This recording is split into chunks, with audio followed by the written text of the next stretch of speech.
Reckoning. Sweet. We are live. Live. Number of thy counting. 3 shall be the number of thy counting. Number of thy counting shall be.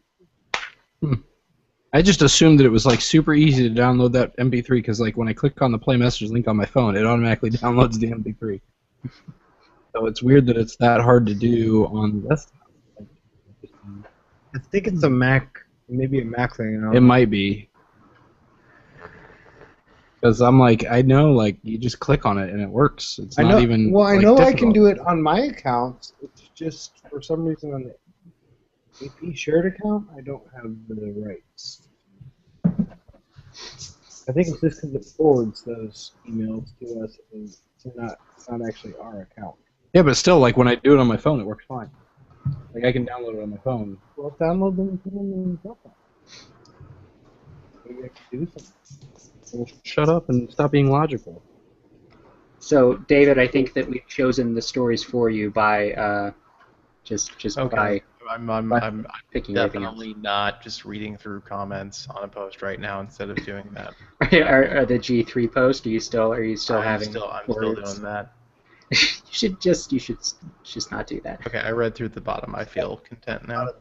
I think. It's actually like I was surprised at how much attention that got.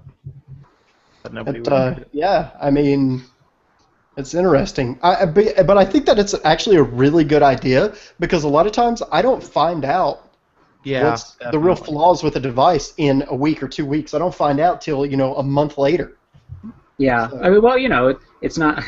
We're not posting reviews in a day and a half like The Verge. So Yeah. we I have like the luxury. I like the idea of holding on to as many devices as we can for as long as we can, and then doing a review update like later in time. It's almost like I lose a lot of things in the mail. They seem to never get where they're supposed to be going. I don't know where they. I know, man. I totally didn't. I don't know. So Cameron, you enjoy sport in general or just basketball? Just basketball. Ah. I don't watch any other sports. I try to get into football like 3 or 4 times and I can't. I don't absolutely hate baseball. It's kind of boring. Baseball is so boring. You have to be doing something else to watch baseball. You can't just watch baseball. Yeah, and I've tried to watch hockey a few times, but I can't really keep up with what's going on, and Yeah. I don't know. Hockey requires you got to have a pretty low number of brain cells. So I've heard that hockey is much better live than it is on TV, and you don't really appreciate hockey until you go see it live. So Yeah, well, they say that about Dave Matthews too. That was good. I like it. They're called 2, 3, 4. Yeah, and they're in chronological order, so one from the 8th is to the 9th.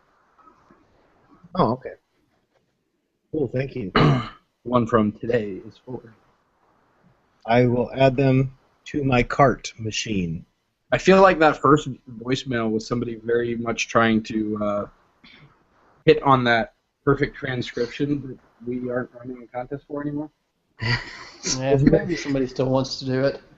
Plus, I don't feel like I have time for other sports. Basketball literally takes up the entire year.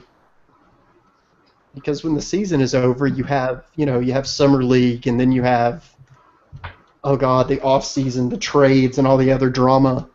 So I don't know. On. So much drama. It's funny because I'm normally a pretty big football fan, but I'm actually kind of annoyed with football because they keep talking about it. And I'm like, don't talk about football. I don't care. That's the first rule of football. Don't talk about football. When I saw a football post show up in my Facebook feed, I was like, oh god, is it time for that already? Yeah, other.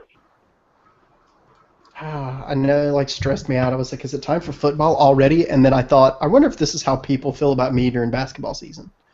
And then I completely proceeded to not give a shit. So the only reason that all these things like field trip, Niantic Labs, that's stupid. Wait, I do want to hear why you bring it up. Google stars. I bring it up because I'm just a proud uncle.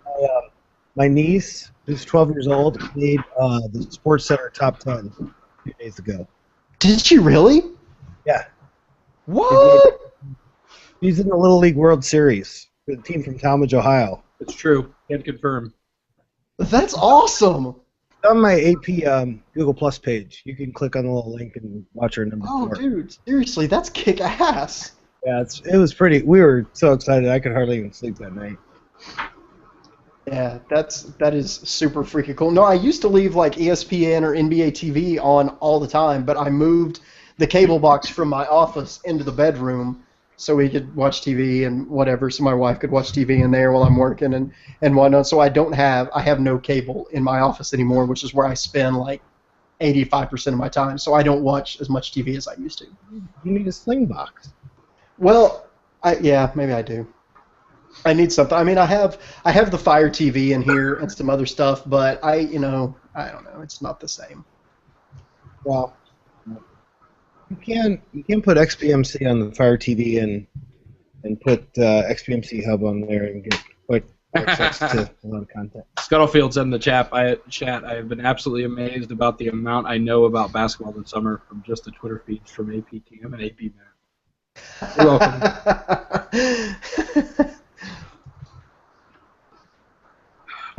We do what we can. Can't connect to this stupid IRC. It never It's lets me on. fine. We put stuff live and social and done all the good goodies. The good goodies? We've done the bad goodies, but not the good goodies. Okay. I will do that in just All right. Whenever the good goodies are done. Hey, we're doing an app update section this week. So, just saying, if there's any.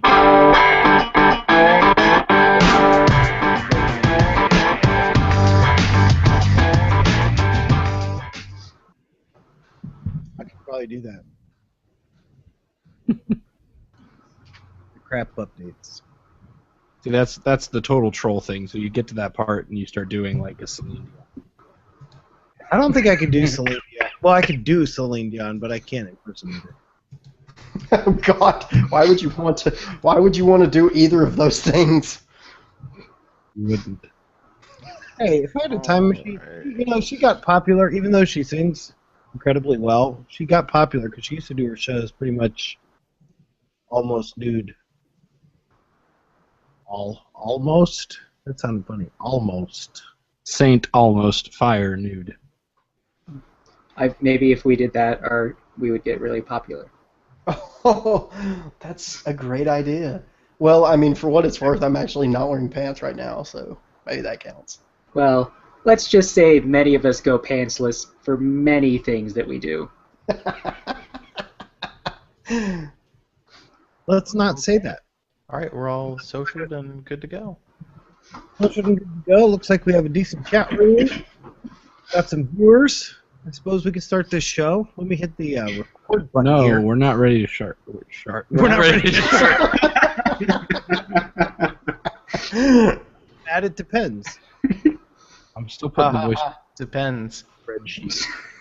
David got it. My stupid joke. Yes, pretty good. You're putting what on the spreadsheet? Voice. Voicemail. Voicemails. Voicemails. What the hell was that?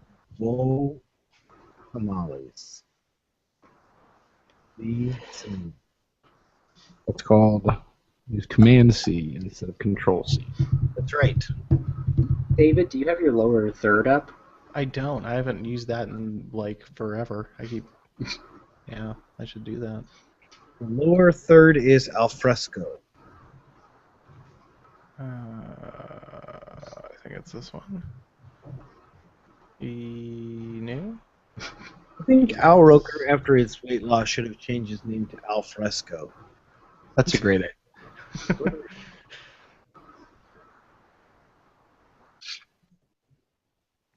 Okay. Okay, I will hit Okay. record. Oh my God, there's so many words in these voicemails. I know.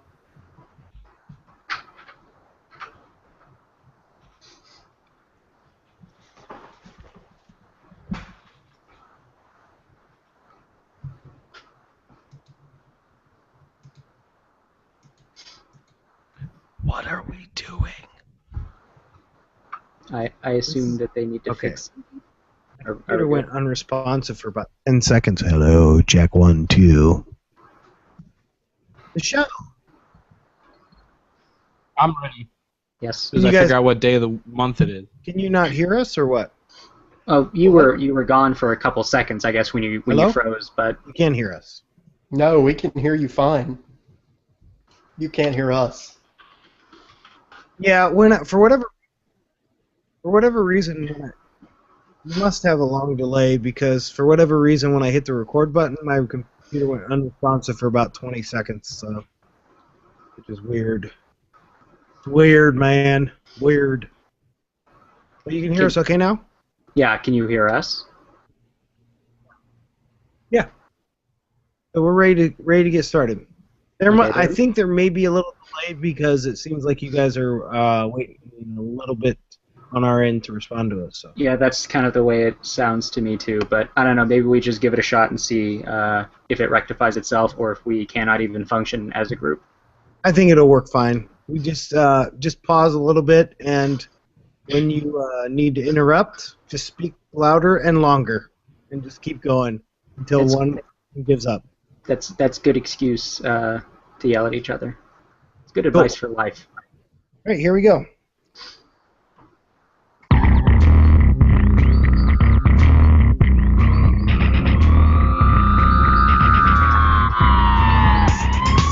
Welcome to the Android Police Podcast, your weekly audio source for all things Android. It is Thursday, August 14th, 2014.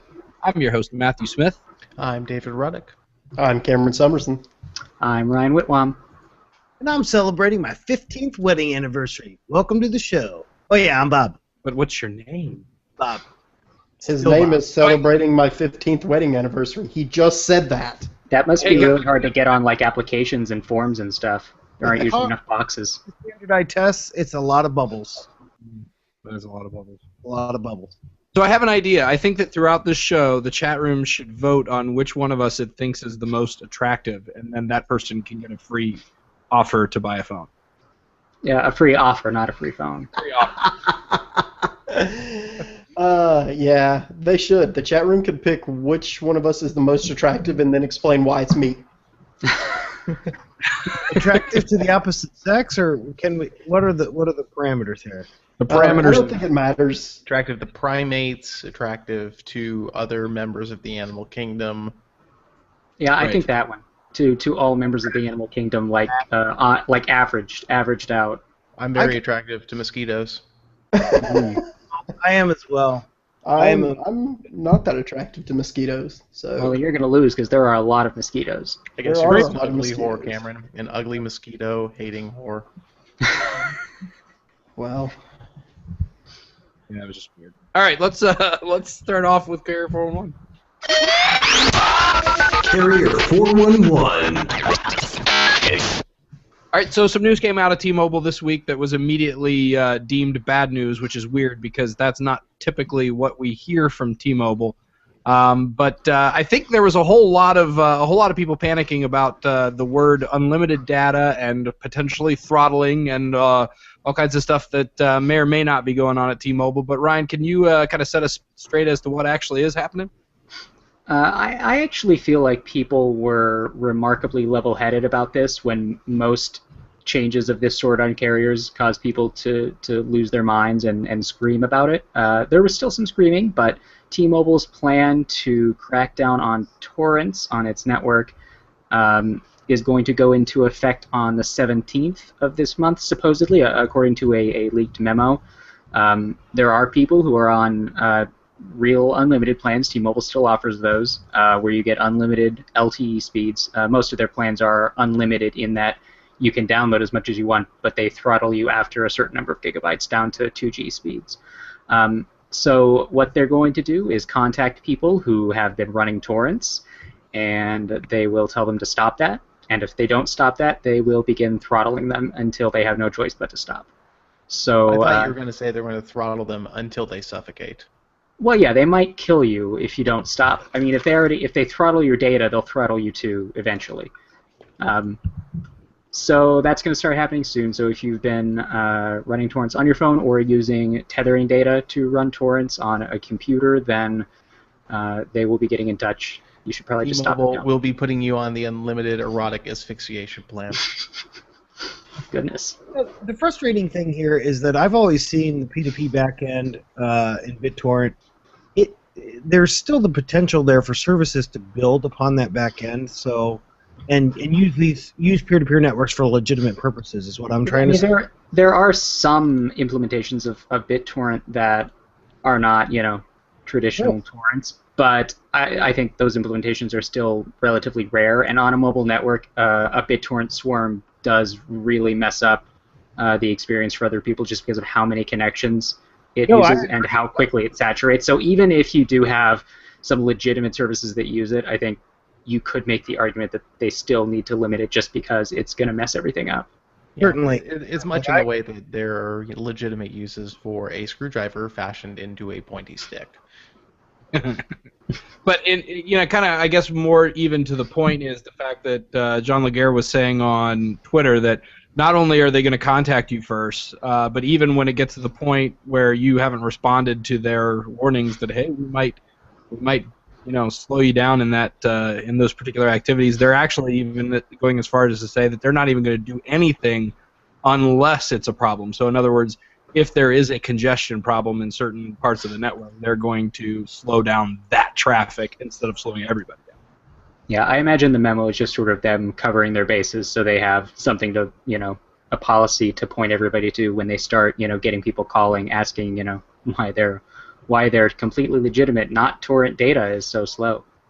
Right. All right, let's move on to the rumor roundup.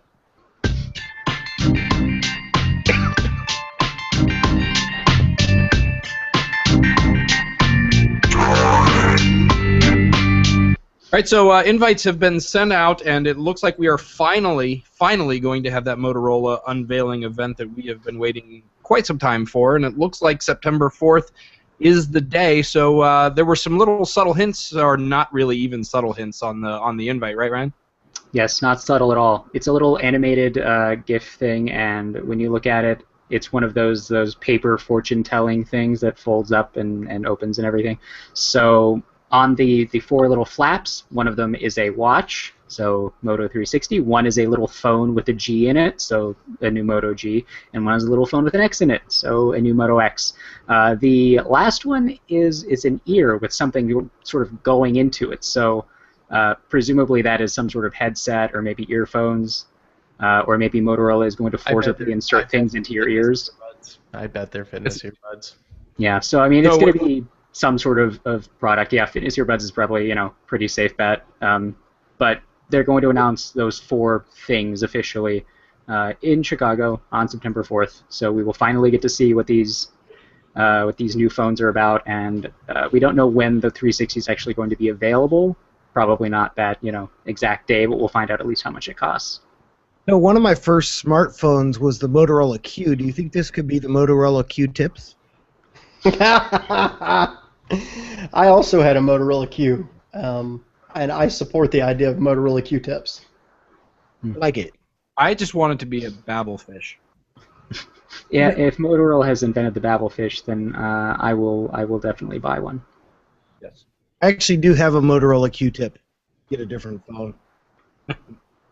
That one's seriously old. It doesn't even have 3G. It's also not supposed to be yellow. Seriously, I only needed 1G. How many people need 3G? Jeez, man.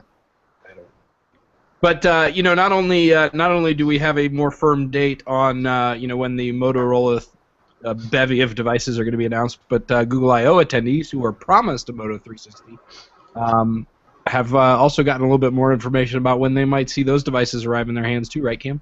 Yeah, kind of. So Google is now sending out emails to I/O attendees asking if they want the Moto 360 and telling them to reply to this email with certain information, or maybe not reply, there's a link, whatever. I mean, come on, let's be honest here. Who went to I/O who doesn't want a 360? Everybody wants a 360. So I think the most interesting thing is that they've given them a September 5th midnight deadline. So that probably says something. I mean, that's the day after the Motorola event. So that's probably a safe bet for a launch date, I would guess, something like that. So anyway, if you went to I/O and you haven't checked your email, then first off, you're a bad person for going all day without checking your email. And secondly, you should go check it now so you can get your Moto 360. And if you don't want it, just forward the email to me, and I will be sure to send my information on to Google so I can have the 360 instead. Sounds good. All right, so that of course, the announcement, the potential launch happened in the 4th, launch maybe on the 5th. We also know that on the 3rd, we've got a Samsung announcement coming up, and we've got some pretty good ideas as to what's going to be announced there. But we had some pretty interesting leaks regarding what might be announced there as well, right, Ryan? Yeah. So, well, we know it's going to be the Note 4. And we have seen a couple of leaks that give us an idea what that device is going to be like. A couple days ago, images of the phone leaked, and they look pretty legit. It looks like a giant flat slab. However, it appears to have a metal rim around the edge instead of plastic, so it's a little bit more like that Galaxy Alpha that was just announced, which I think we'll talk about briefly later. But then the back appears to still be a textured plastic thing, although this one, instead of looking like leather, like regular leather, I think it looks kind of like a football, which I don't know if that's going to be really any better, but that's pretty much what it is. Still giant home button on the front, 5.7-inch screen, and then the other leak that we just got today supposedly has all of these specs. It came from an Indonesian carrier who already has a product page up, supposedly for this device, and it's going to have a 1440p AMOLED screen, according to this listing, which is probably going to be a pretty nice display. Snapdragon 805 or an Exynos 5433, depending on the region. 4 gigs of RAM, supposedly. I think that's the first Android device that would ship with 4 gigs. 16 megapixel camera. You can go to the site and see the full spec sheet, but it looks like it's going to be a pretty serious phone. So what if instead of fake football, they actually made real football back? Like, what if it's made of real football? Would that change your impression? Like made of cut up footballs? Yeah, that would be cool. I mean that's got to be a premium material, right? I mean, it's not like you could just get a football anywhere. But 100% probably not in South Korea. Yeah, they have to import the footballs from America, cut them up, paste them to the back of the phones, and then they package them. Right. All right. So of course, kind of the other piece of hardware that there's some speculation about for the IFA unveiling is the what is the Samsung Gear VR? Is that the name that everybody's talking about? We'll just call it the Gerver. The Gerver. The great Gerver. So some pictures showed up of what may actually be pretty close to that final product, right, David? Yep, it sure looks like it. So The Verge got a curiously well-framed photo of what appeared to be a full suite of Gerver products, including a wireless controller. It looks like it has a Bluetooth function, a Galaxy S5, the goggles with the big old convex lenses in both eyeballs and eye holes, and a little frame thingy that I suppose is going to be where you put your phone. That is the screen for the goggles, and maybe it'll only work with the Galaxy S5. I mean, I'm not really sure, because how would you make it work with other phones but still have it fit on the thing? I'm not. Samsung would be happy to sell you a $49 adapter for your phone. I'm sure that they might actually be very, very happy to do that. So we don't know much more about it other than the previous leaks we've seen. So you can all but guarantee this is going to be for Samsung phones only. And given this leak, it seems likely that we'll probably see it at IFA, potentially alongside the Note 4. Although it'd be weird if they announced a product alongside the Note 4 that didn't work with the Note 4. That'd be pretty weird. It might just be for like Note devices, and then they'll have an adapter for the smaller Galaxy S5. Could be. Because I mean, the Note is one of the biggest phones out there, so they would probably want to make the device sized for that, and they could make adapters for their smaller phones. mean, otherwise it wouldn't really work to go the other way. I'm sure there is a business model in place to charge $30 for a 5-cent piece of injection molded plastic. Yeah, definitely. Yeah, I mean, well, Samsung's got this whole accessory thing figured out, or so they think. I mean, the Gear didn't really do super well. Yeah, and that gamepad control just looks awful, terrible bad. Like, that is one of the worst. Like, I think Sega called from 1993 and said, guys, seriously, ergo, a little more ergo. So, what is there something coming off of the back of that? I've been trying to figure that out since I first saw the picture. It's a phone holster, I think. Is that what it is? Like the Moga style phone holster? Yeah, I'm pretty sure that's what it is. See, I actually want to get one of these things and walk around with it on, just like without even having the backplate attached. I'm really interested to see how someone's eyes look when you're looking at it from the other side. I'm gonna guess terrifying. I'm thinking like Trailer Park Boys. I think it'll be it'll be Bubbles. You will be Bubbles. Right. So I'm excited just for that. That's not true at all. I'm not actually excited for that. All right, let's move on to Code Google.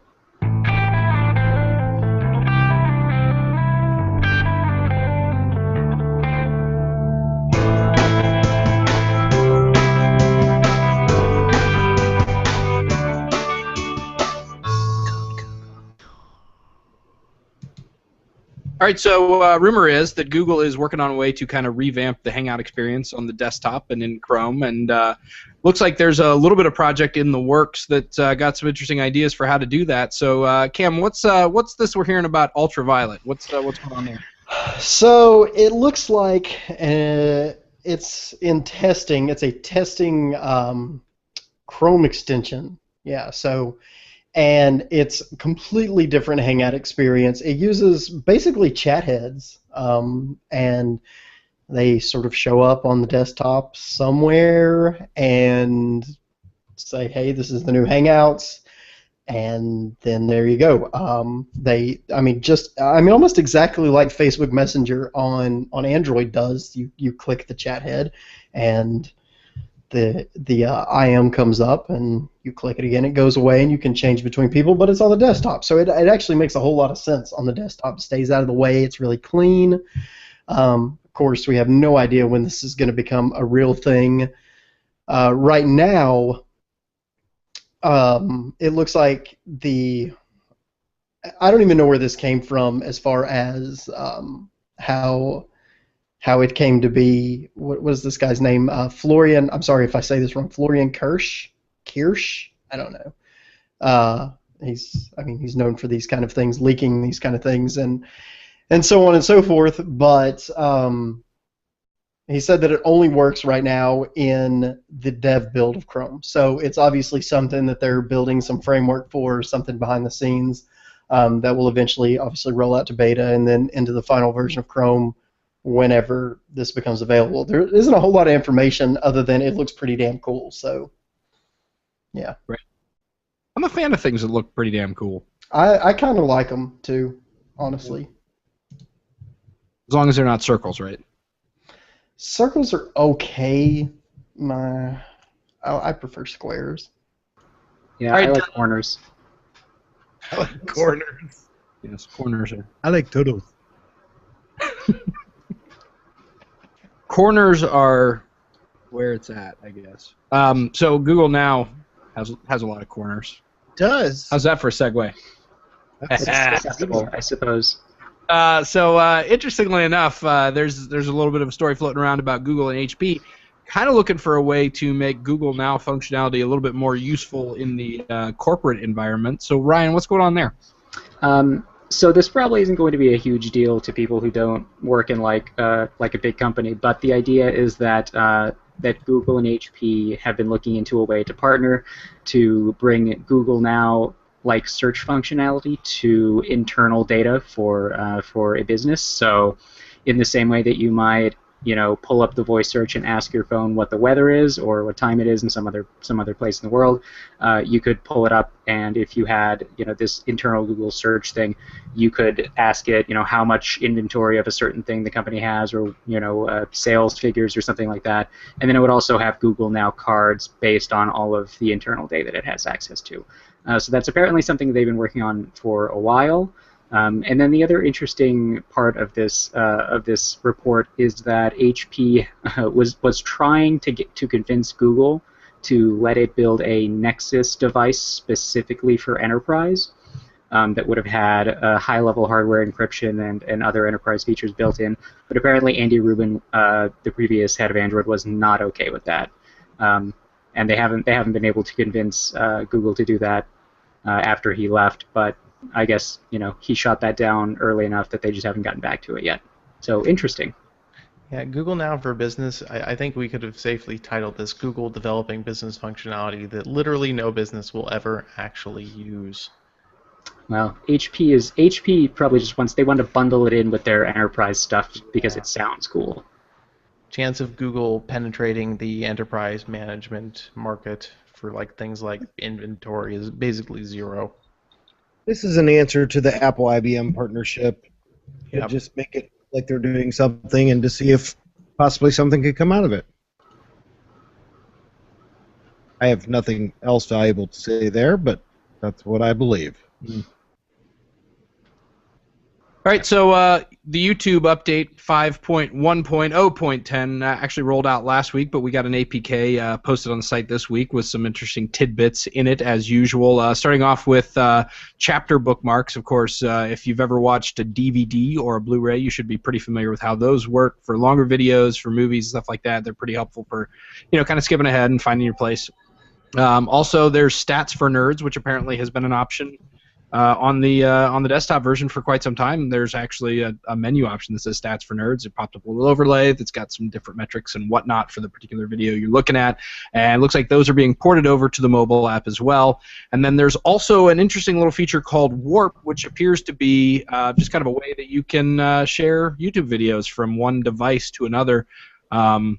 Not really sure exactly how it's going to work. Obviously, I'm sure we'll see some type of an announcement or at least some demo videos. There was a little video that was kind of found in the teardown that shows one person holding a device over top of another, and then all of a sudden they both have it. So did you not already do that with Android Beam? Like, you couldn't put two devices next to each other and send the URL to the YouTube video from one to the other? I'm pretty sure you could do that, and I'm pretty sure not a whole lot of people did. So maybe this is just kind of a new way of making it easier, where you don't have to turn on like a setting in your device and tap your devices back to back. And I don't know, maybe it's just something that's going to work a lot more smooth and seamlessly. That's kind of what I'm hoping. We'll see. But anyways, the one thing that was not in the teardown was any sign of offline playback, at least not any sign that we haven't already seen before. But the Play Store listing happened to show some screenshots that had some signs of it for sure. There was a menu option showing offline right there in the screenshot. So if that's something you've been waiting for with bated breath, then don't go to the Play Store because it will just make you angry. One thing you don't get from a lot of other sites, you don't get a lot of APK teardown madness. We got a lot of APK teardown fools at the Android police, yo. And what we found in Google Search 3.6 is references to notes that you can send from your computer. If you check the article on the site by Cody Toombs, you can see actually an example of what this may look like. These texts being sent from Google Search on the computer to your Android device. So sharing quick bits, snippets of text is pretty cool. We don't know exactly how it'll be implemented yet, but if you want to take a look at some hypotheticals, you can head on over to the site. Actually, I think that could be really awesome if it's well done. Very I'm excited to see. Yeah. I'm excited to see what that actually ends up being. But we did have a Google Plus update that rolled out this week, and pretty much the feature headline, the featurality headline of this one was Chromecast support for your stream. So you'll notice right away, if you're on a network that has a Chromecast, there's a little icon that's going to pop up at the top of your home screen, or not your home screen, but your home stream, that'll allow you to cast that to your television. My first thought was, why in the world would I ever want to do that? But it actually works pretty cool. It doesn't work the same way as kind of just scrolling through your stream does. It shows your stories kind of one at a time. It's full screen, very media intensive, and it's actually kind of cool. Maybe like something to have going on in the background while you're doing other things. So, I don't know. Google released its platform distribution stats, and nothing too surprising there. We see KitKat growing to 20.9% now, crossing that 20% threshold, up from 17.9% last month, while Jelly Bean is actually down 56.5% to 54.2%. So could be attributed to folks in their regular general device cycle. Don't know. Everything else pretty much the same. Keep in mind this data is gathered from the new Google Play Store, which supports Android 2.2 and above. So devices running older versions are not included. Those are the only things that are of any value. Of any value. Nothing else is. Nothing else. Jelly Bean, well, keep in mind also that Jelly Bean is made up of 4.1, 4.2, and 4.3 versions of the software. So that's why we're seeing a huge chunk. Pretty much equally distributed, although, KitKat's making its way up rather quickly. Actually, I think KitKat's probably growing faster than any version we've seen. That's what I mean. I'm sorry. Yeah. In relationship, it's growing much faster. Cool. All right, let's move on to the hot sheet.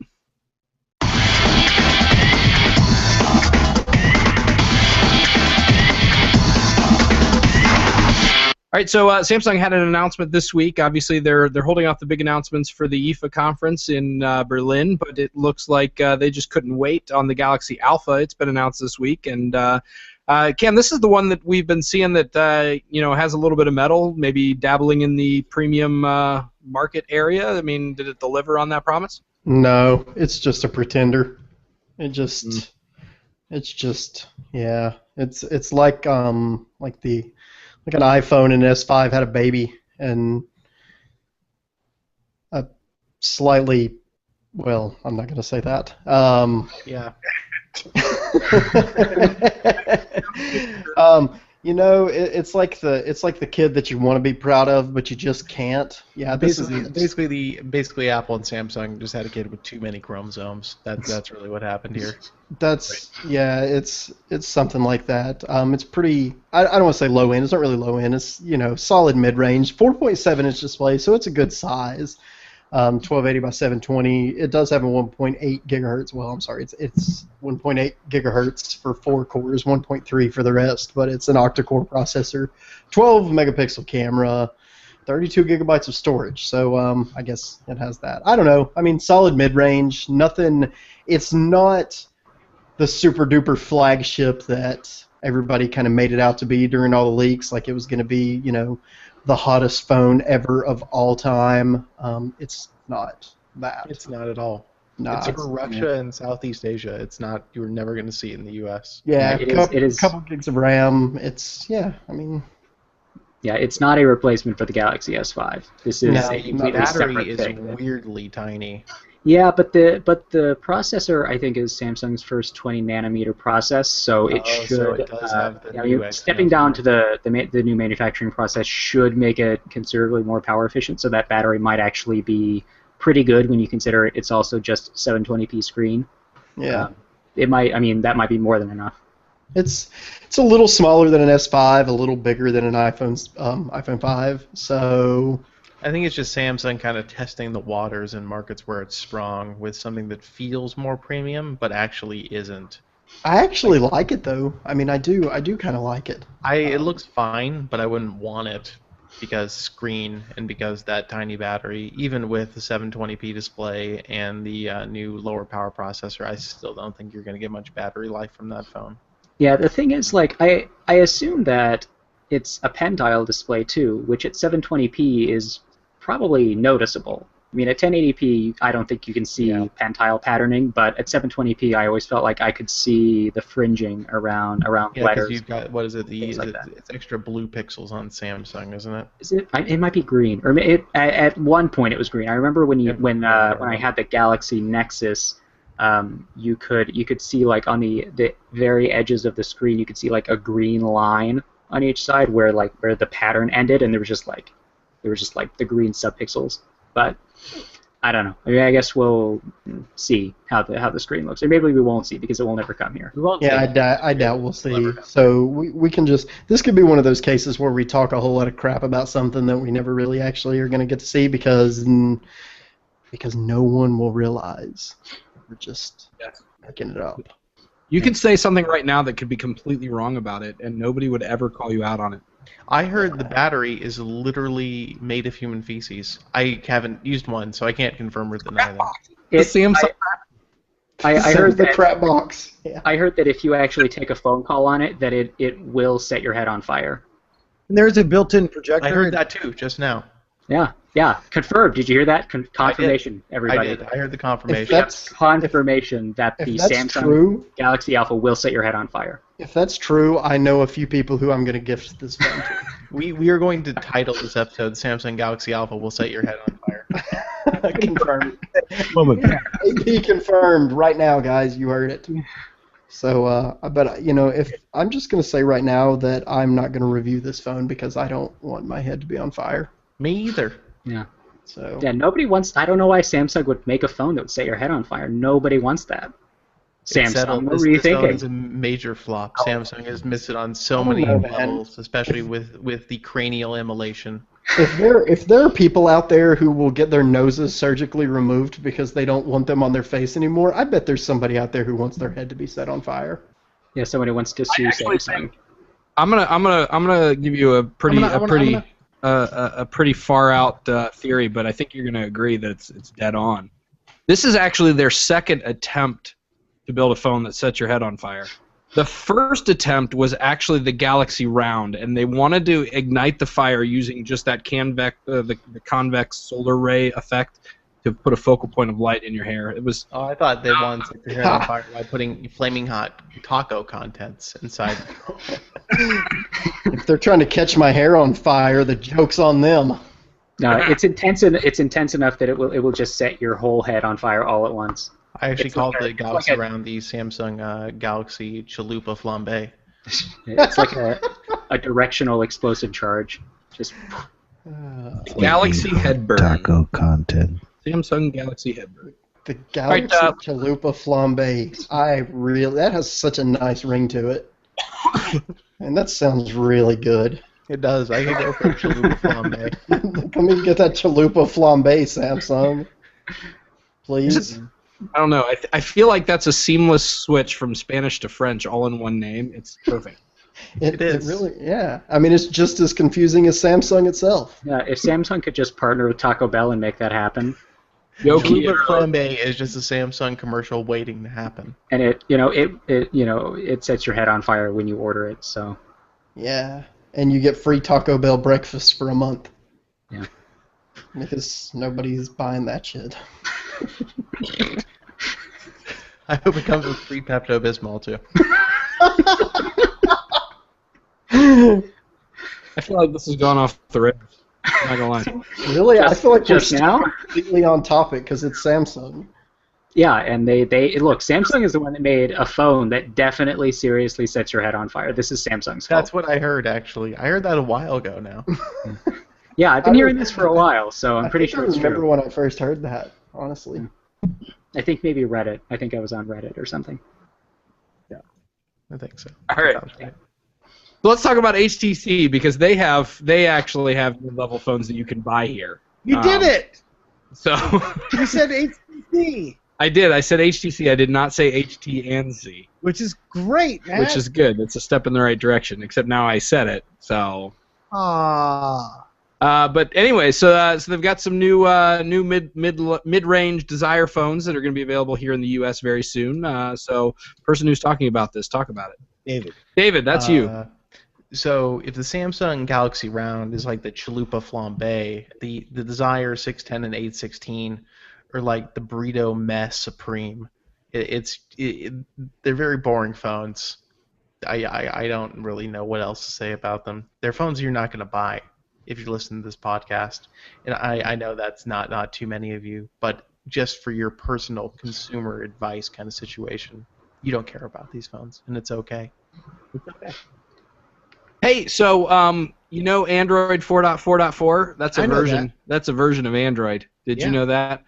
It's available to some people, but if you have a Moto X on Sprint or AT&T and you're a soak tester, it's available to you right now. So that means if you are on Sprint or AT&T and you're not a soak tester, it's going to be available soon. So there you go. Sony announces the KitKat rollout for the Xperia E1 and the E1 Dual. Now, we don't necessarily know when this rollout will hit. It's coming as an over-the-air update. It will hit users depending on your location and your carrier, so stay tuned to the Android Place website if you have the Xperia E1 or the E1 Dual.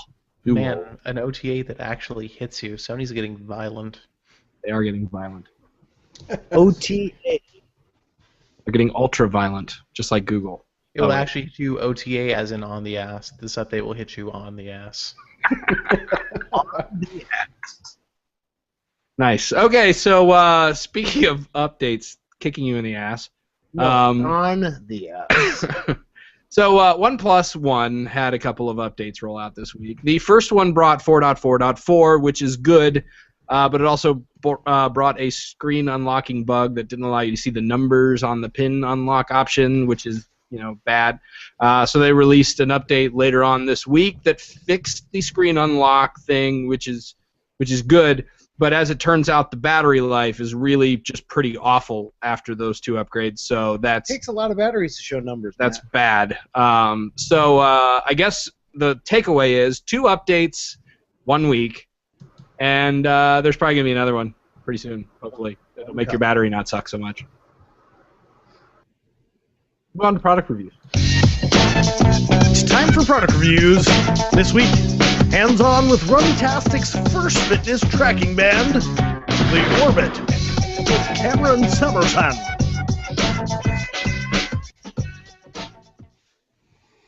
Okay, I'm just going to keep this brief. If you use Runtastic, yes, Runtastic, they make sports funtastic, so I've heard. If you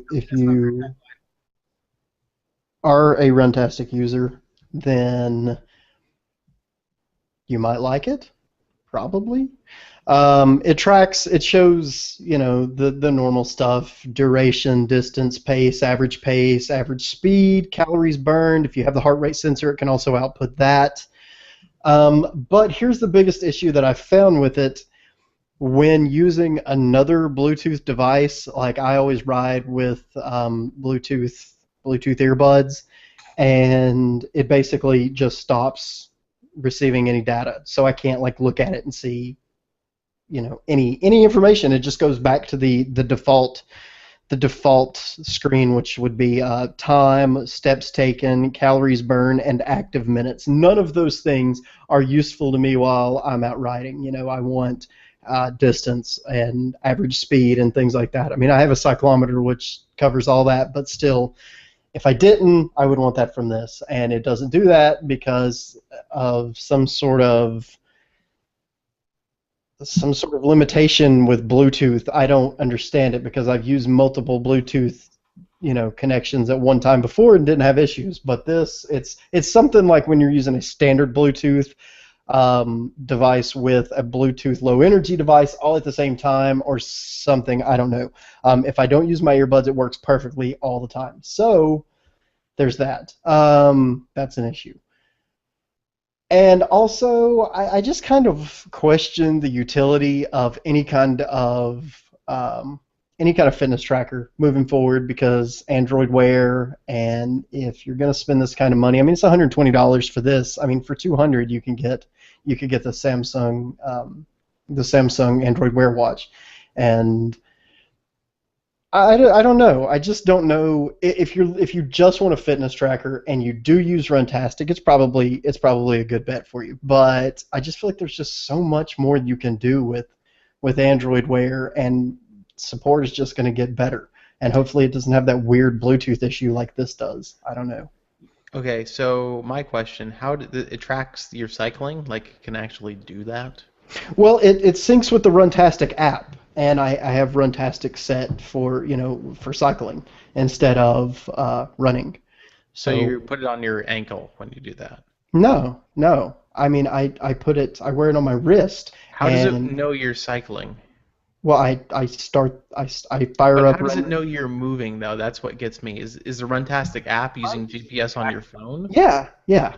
The Runtastic app is actually doing anything when you're bicycling. No, it's the only thing that it's doing is receiving data from the phone. The phone is doing all the work. So what does the band do when you're bicycling? Like, what is its job? Well, it's if it stays connected, which, like I said, I wear Bluetooth buds and it doesn't, but I did cycle with 2 phones one day, and I used one of them exclusively for the Runtastic thing. it shows all. You can cycle through all the data, distance on the band average. itself. Yeah, on the band itself. It has a button. Okay, so what you're saying is actually pretty much useless for cycling. No, actually, I found it pretty useful because, ironically, the day that I was out testing this at the time it worked, my cyclometer quit working. So I had no clue how far I had ridden, at what my average speed was. Those are the only two things I really pay attention to when I ride, is how far have I gone and what's my average speed, because I don't want my average speed to be too low, and obviously I need to know how far I've ridden because I don't want to end a ride prematurely. So I did use it for that, and it worked out really well. I've been riding at night here lately. Like, I'll go out about 8 or 8:30, and it's completely dark at like 9. I have a headlight, and because it's just so damn hot during the day that I just can't do it. And so it's great at night. During the day, though, the screen's not super bright, so it's hard to see. And here's the stupid thing about it, is it's polarized. So with sunglasses on, you can't read it. You can't read it. Yeah. So, yeah. It definitely has its downfalls. I feel like a lot of this stuff Runtastic can fix if you want a fitness band. I mean, Runtastic could do a lot. I don't know. Could fix a lot of these things. I still feel like a fitness band has a place over a smartwatch, if only because of the battery life issue. Because you have to charge a smartwatch every day. Yeah, this goes like between 5 and 7 days without. Yeah, I don't want to do that necessarily. Not to mention a smartwatch is a lot uglier.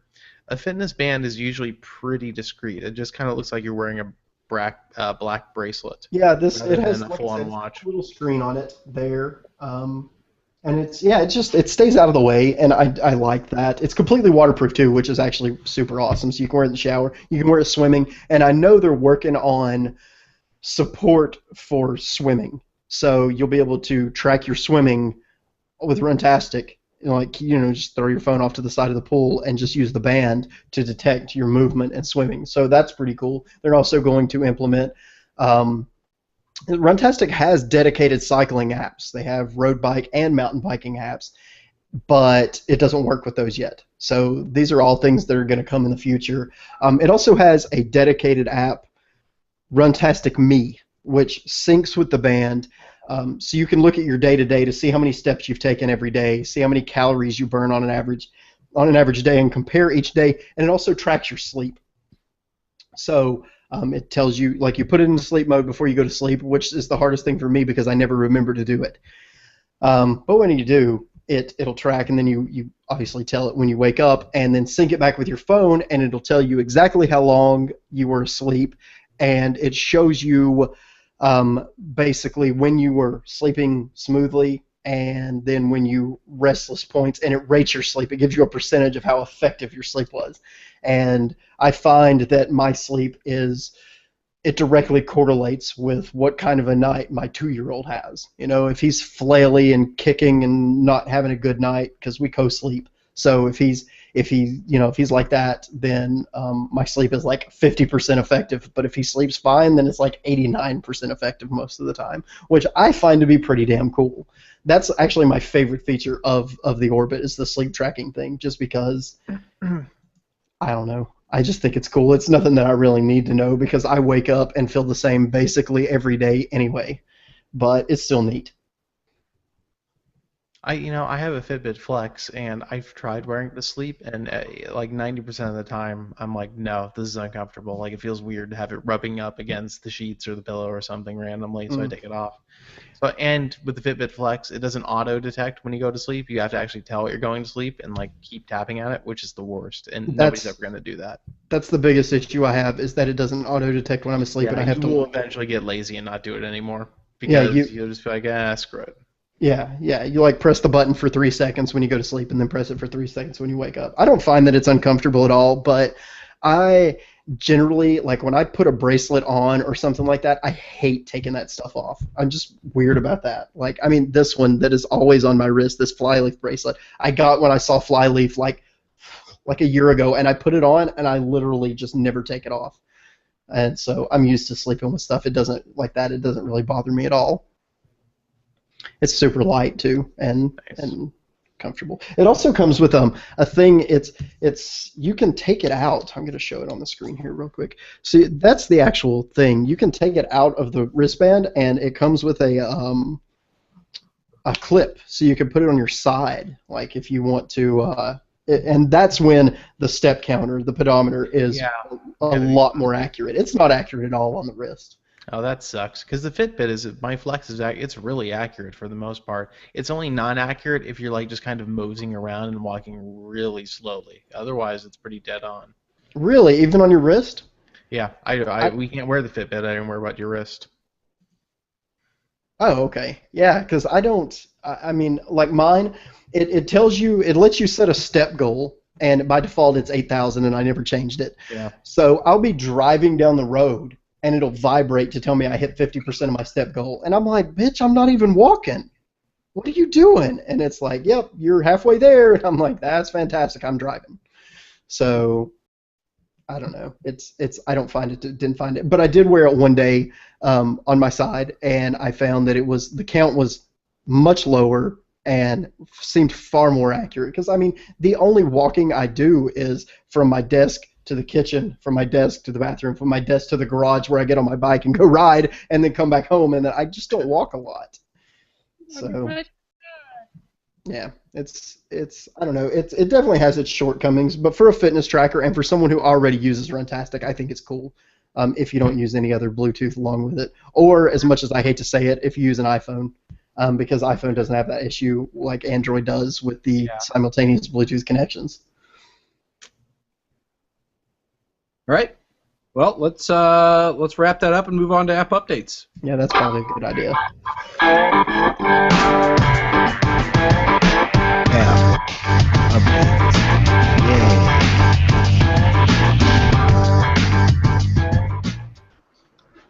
All right, so we'll start off with a game review from Ryan. Duet is the game, and Ryan, your thoughts? Everybody should buy it. Should pay cash money to purchase this game and play it.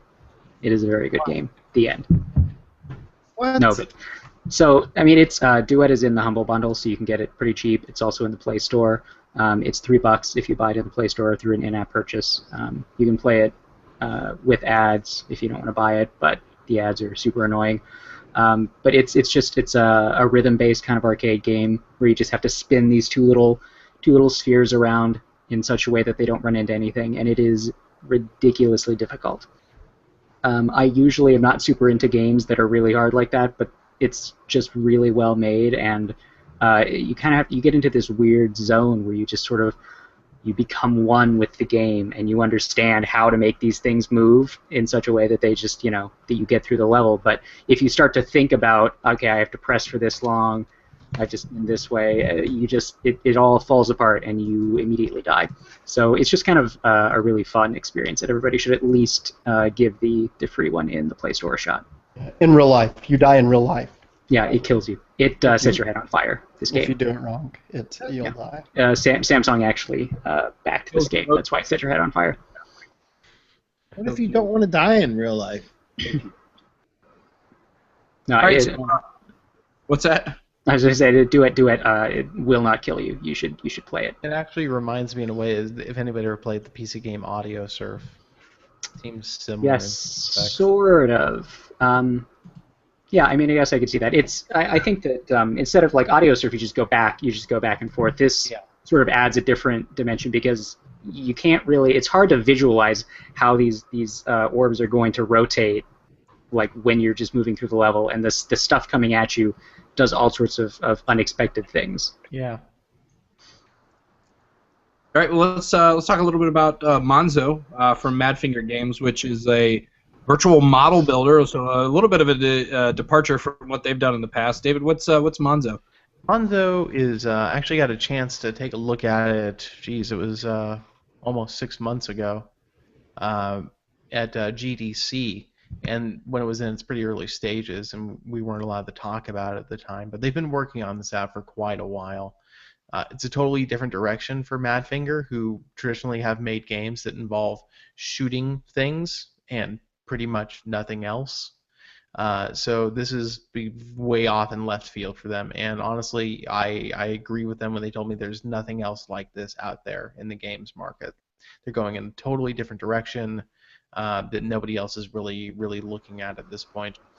And so I feel like now that they've unveiled it, I can say a few more things that maybe they didn't elaborate on specifically.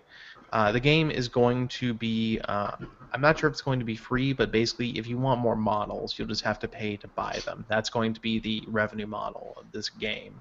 So if you want to build stuff like Leonardo da Vinci's inventions, which they're looking into all kinds of crazy stuff you can build, from cars, motorcycles, guns, or stuff like Leonardo da Vinci's engineering drawings, and all kinds of stuff in between, boilers, transmissions, all kinds of crazy stuff.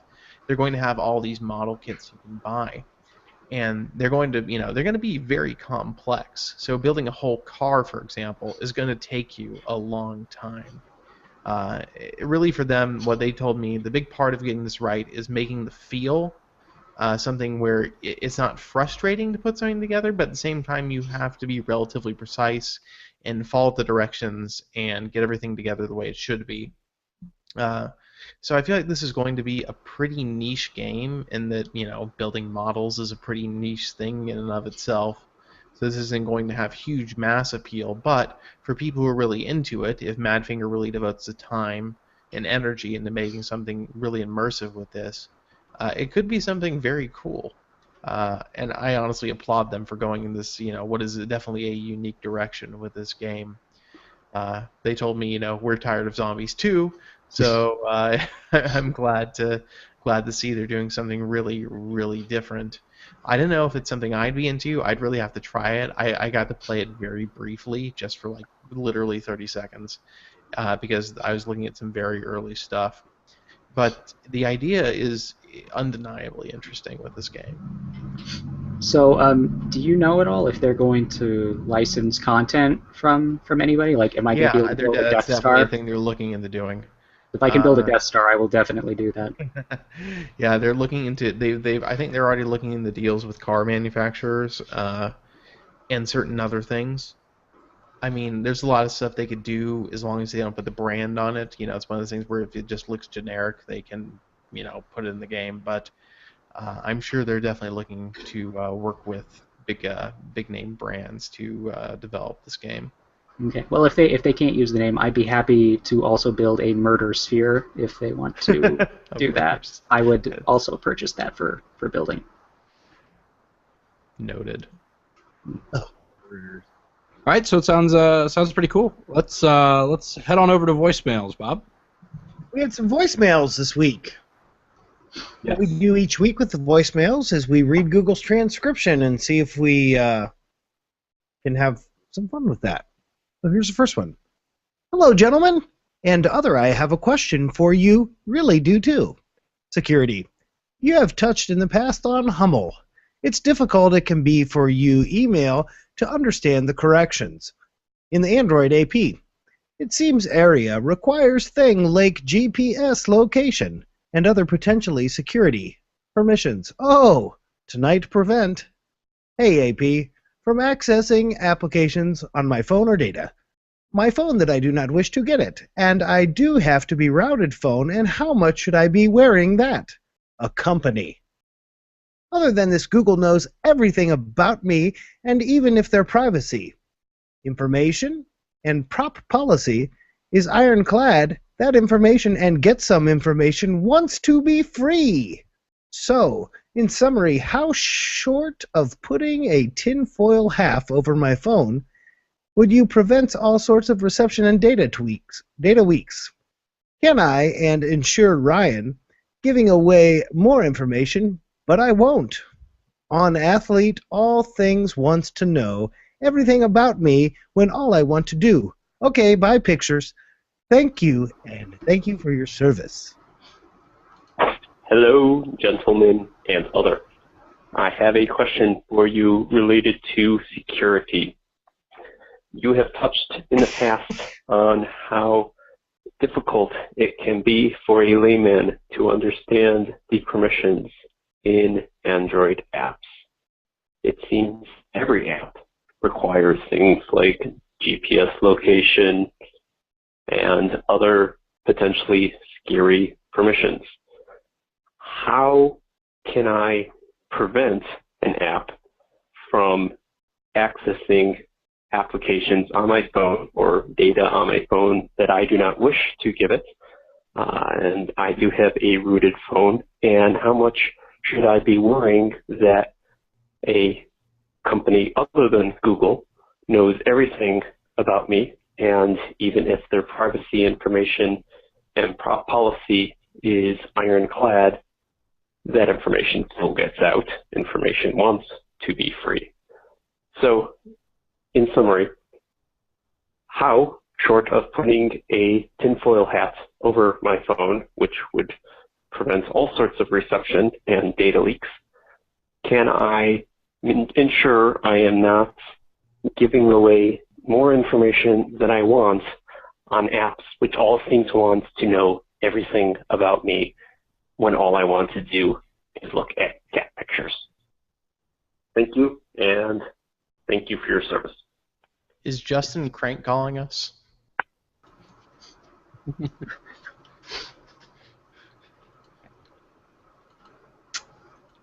Well, I guess that just goes to show you, even if you try really hard to make Google understand what you're saying, it's still, it doesn't work. So I guess if he's rooted, then AppOps is still a thing, right? Mm-hmm. For rooted phones, so that would be how. And otherwise, you just have to deal with it. Android permissions just work like that. You can't deny certain ones. You just have to take them all. I've actually found that the internet is quite effective at breaching your privacy, so I suggest you stop using it. Yeah. Yeah, that's. I don't know. But- It's one of those things. It's. I mean, some people are just are upset about like the location thing, because your phone, you know, knows exactly where you are because you have it with you, and using your computer, you know, it doesn't necessarily tell anybody that's accumulating data on you geographically where you are. But I mean, there's not really any way around it, except I suppose you could disable the GPS and just do network location for everything, and then apps would only have your general location. They'll have their course location, which could be used to almost figure out where you are. Yeah, they would know within like half a mile where you are, which, when the drones come for you, will be close enough. My personal philosophy is this: if security is really a concern for you, what I would suggest is reading the terms of service and or reviews or information that people on the internet post about these companies and how they use your data. I mean, ultimately, your data is one of the most precious things to app manufacturers, as they can sell it to advertisers or whatever. So that's part of how they're in business. So ultimately, you've got to look at how they use their data, at least what their forthright was telling you, and decide if that's something that's worthy or not of their service. And I would say just get rid of the app if it's not. Yeah. And remember, if a service is free, they probably want your data. That is why it exists. You have to decide at some point if that is if the trade-off is worth it. Yeah. So I mean, for example, like, I don't care if Google has my data because the things that they do for me are totally worth it. Exactly. That is 100% my feeling. If you're not paying for it, then you're not the customer. Yeah. Somebody's. Yeah. But I mean, I guess to get kind of to the root of what the question is, you know, if you have a phone running 4.3 or higher, there's AppOps built in. I think it was removed in 4.4.2, but there's apps that you can actually get from the Play Store if you search for AppOps that kind of give you a good front end and make that usable. I don't know how well it's going to work. You disable functionality of apps, they're not going to respond. Yeah. They're going to Some apps will just crash when they encounter a permission that is denied that they need. So, I mean, the apps are out there. Just search AppOps on the Play Store. You'll find things, but you know, it's kind of user beware in that regard. Your apps just may not function anymore. That's the trade-off. We had a follow-up email. Follow-up coming from Mr. Info. Hey, AP, my earlier question related to permissions and how you selectively lock paths actually had nothing to do with the whole Facebook screaming and yelling that people are having with Messenger. Personally, I am not installing a Singer because I don't need it for voice calls. I don't need to have have an app that has permission and access. You're my microphone, whether it's legitimate or not. I'm happy with you soon. The web, yeah, it is more an issue of, and like the ECVS radio, and which asks bridge location, which you know that you are using for advertising personally. I tell you my privacy. I don't want to see the U.S. to know we were on an M, even though I'm not that important that they actually cure where I specifically am. There's a matter of principle, RC5. Thank you very much for your time. And your thoughts on crazy people like to me. 2. Just want to be left hello. And but yet still use all the wonders of technology allow us to have done that. And what? Follow-up comment from Mr. Tinfoil Hat. My earlier question related to permissions and how to selectively lock apps actually had nothing to do with the whole Facebook screaming and yelling that people are having with Messenger. Personally, I'm not installing Messenger because I don't use it for voice calls. I don't need to have an app that has permission and access to my microphone, whether it's legitimate or not. I'm happy with using the web. It is more an issue of ads like the CBS radio app, which asks for GPS location, which you know they're using for advertising. Personally, I value my privacy. I don't want CBS to know where I am, even though I know I'm not that important that they actually care where I specifically am. There's a matter of principle. Thank you very much for your time and your thoughts on crazy people like me who just want to be left alone, but yet still use all the wonders that technology allow us to have. You can't have it both ways. You really can't. I mean, the bottom line is you cannot have it both ways. Either you give your data up, let something know your location so you can use the service, or you don't use the service. And that's really, ultimately, that's just how it is, and that's how it's going to be. I mean, if you really want a secure experience, there's stuff like Black Phone out there, which honestly, you're paying mostly for peace of mind that really isn't necessary, and that you're just paying a premium to a company that is selling an idea more than it is necessarily functionally secure product. Or you can just go read the Ars Technica post on using true open source Android without any Google products. Yeah, I was going to say you can. A very sad state of affairs. You can do that. It's I've tried that just to see how ridiculous it is, and it is pretty bad. I mean, you basically you have to use some sort of app ecosystem. Like, it really comes down to either have almost nothing on your phone or at least use Amazon. But I mean, at the end of the day, you're still carrying around a device in your pocket that is a GPS tracker. Yeah, it's a GPS tracker. It sends unencrypted voice communications to people you talk to. It sends unencrypted text communications to people you talk to, which are routed through a organization called a wireless carrier that will disseminate your information at the request of a federal subpoena.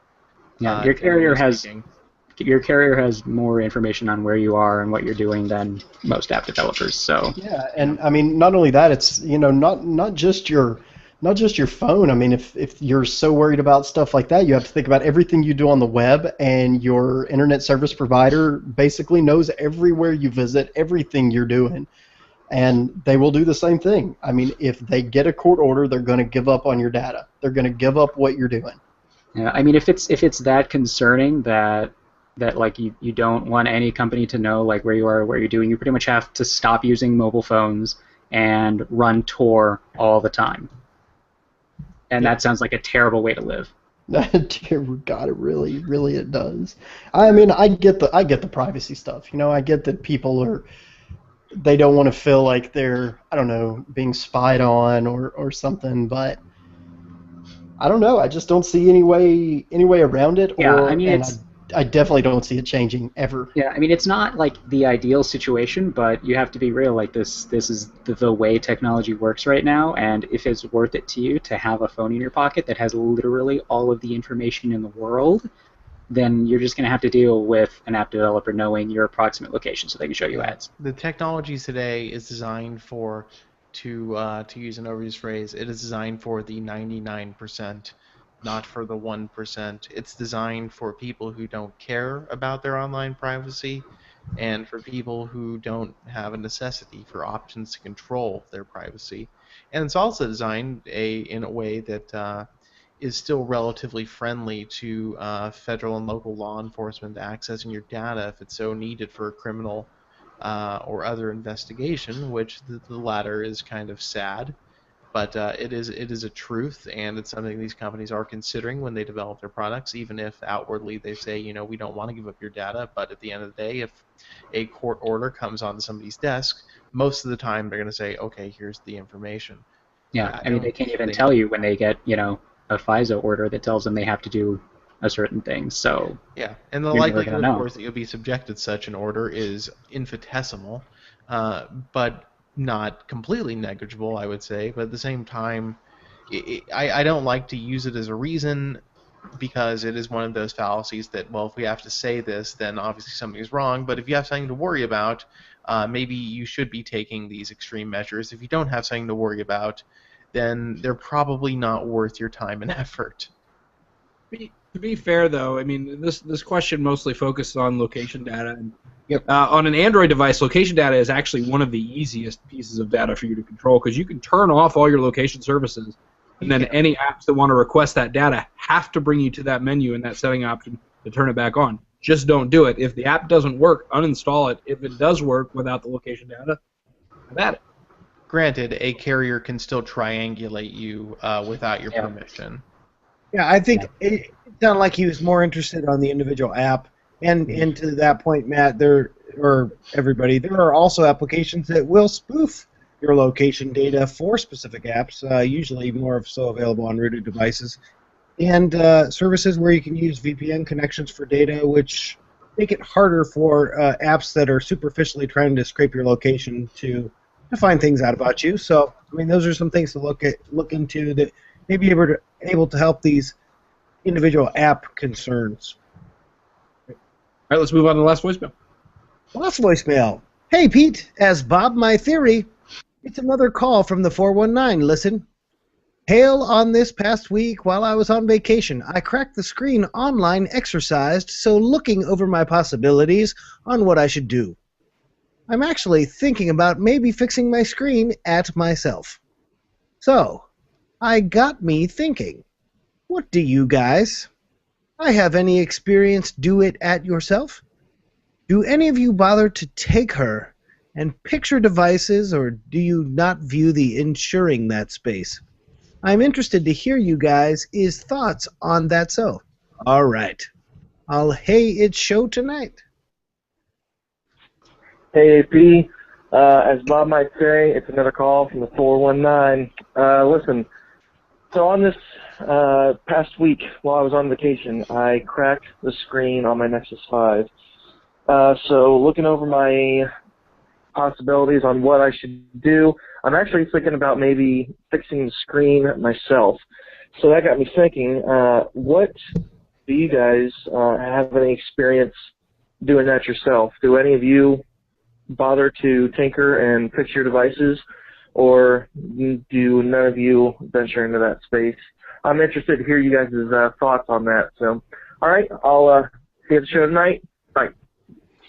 So, what needs to be understood first is that we are very much in a whole different league of what people do with their devices. We don't buy one device and use it for 2 years.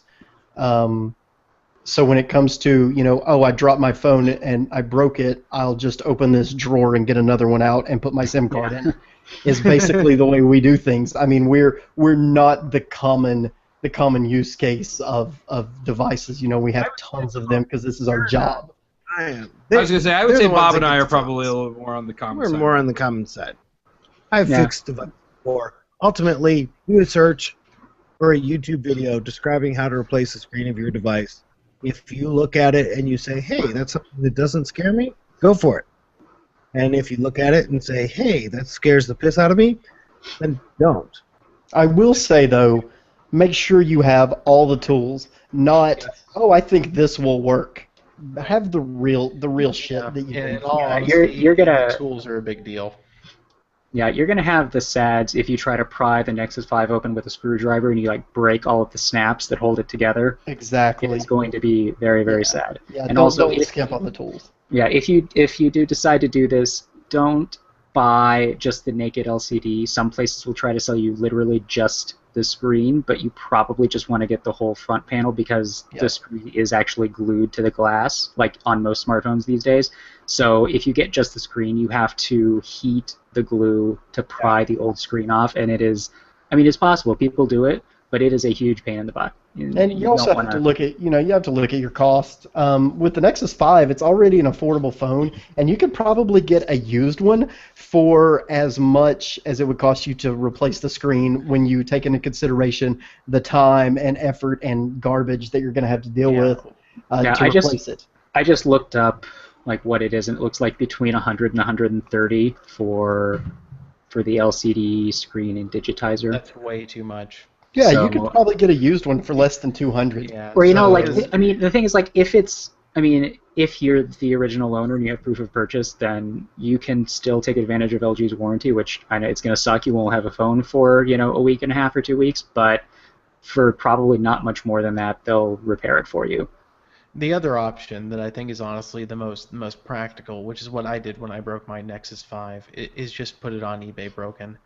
There are so many companies out there looking for broken phones because what they're doing is they'll have a stockpile of parts. They'll buy like a 10-pack of LG displays for this phone, and they're the ones who will take the time to heat treat the glue and put the glass back on right, rather than replacing the whole screen.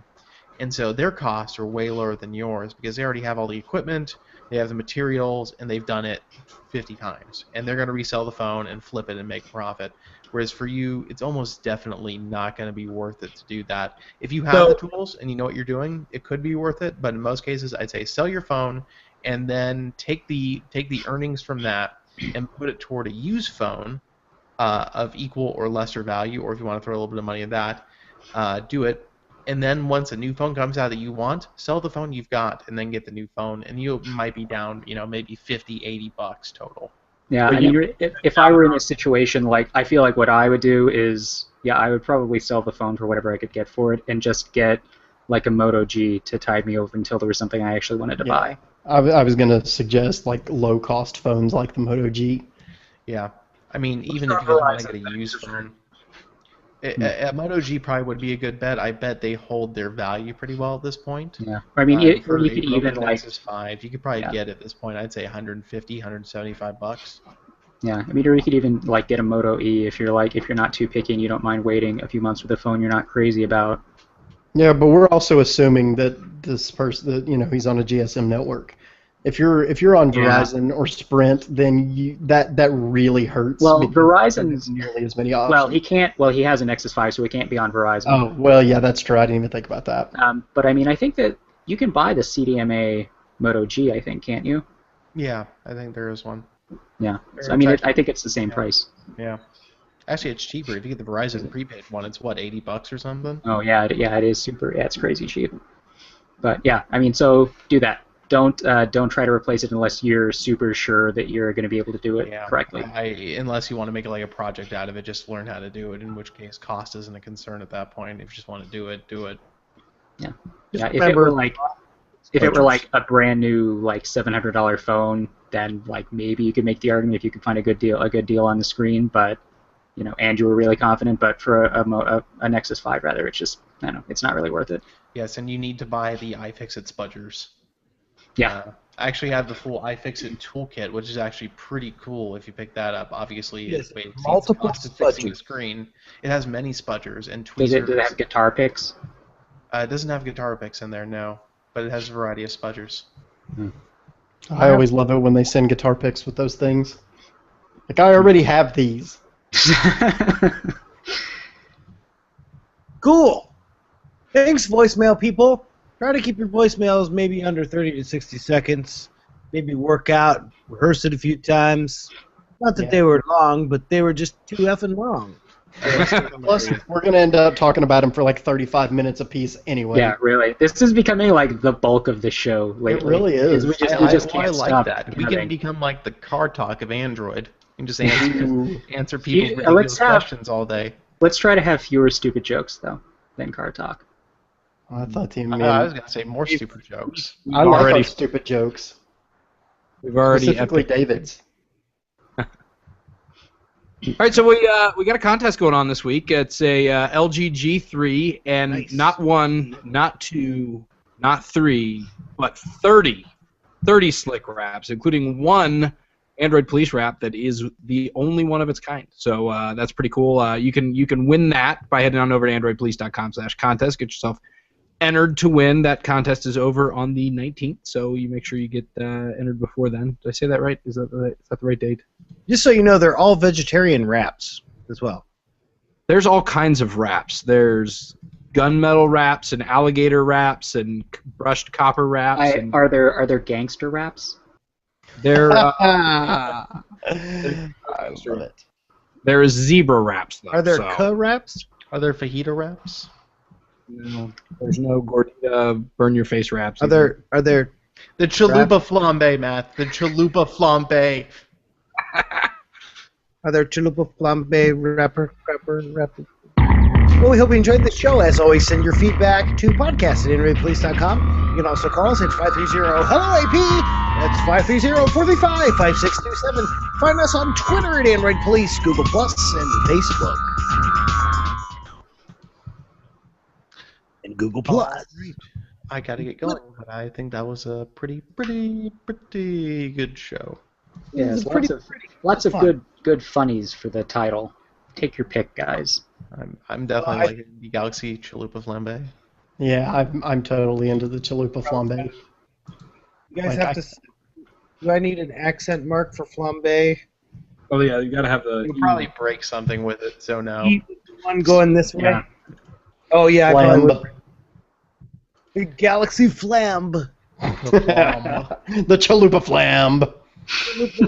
Just put flambert or make up a word or something. Just spell it Flambay. The Flambe. Yes, just spell it phonetically. The Galaxy Michael Flambe. All right. See you. Ninja Turtles. Yes, I'm going to depart as well. It is getting late, so later, guys. You guys. Yep. Yeah, I'm going to be Yes, editing I'm- all night. I'm gonna go too because There goes my anniversary.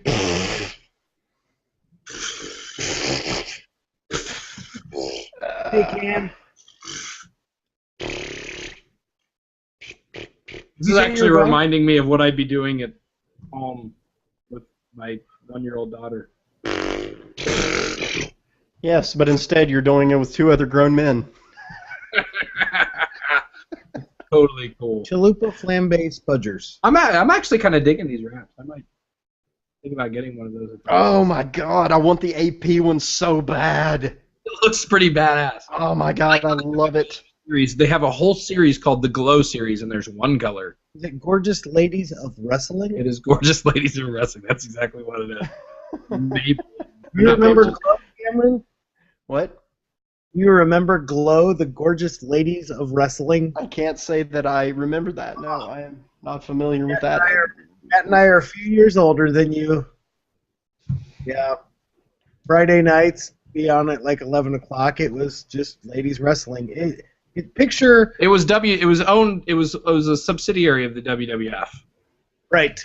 But picture porn star-esque 70s and 80s hairdos and mud wrestling without the mud. And that was Glow. It was like the stupidest looking wrestling ever. More midgets than large people. But they were I all, love it. and they all danced when they came on. We are gorgeous ladies of wrestling. We're all champions in the ring. And they sang, and it was dumb. Nobody in the chat room, I bet, is going to get Glow. We have a young chat room, I think, Matt, too. I don't know. I think there's some folks out there that are old like us. Old like us. Old like us. You're allowed to say old if you say like us. Like us, yeah. Good night, man. Yeah, All right, I'm out. I'm gonna go crank my amp and play it because nobody's here but me. That's awesome. Have Yes, fun. I have to take advantage of it. Deuces. Turn it to 11. Always.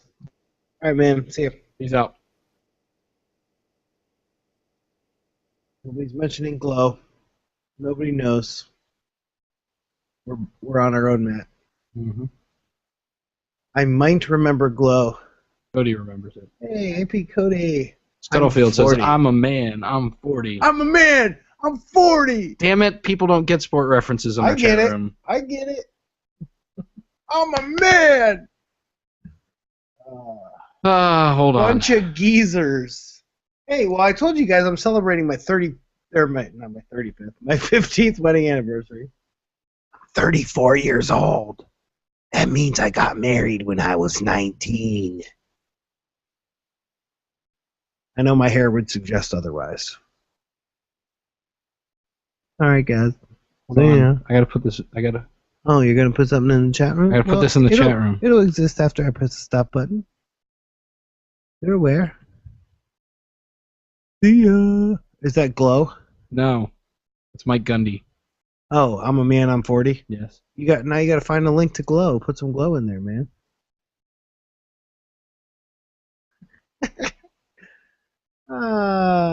See you later.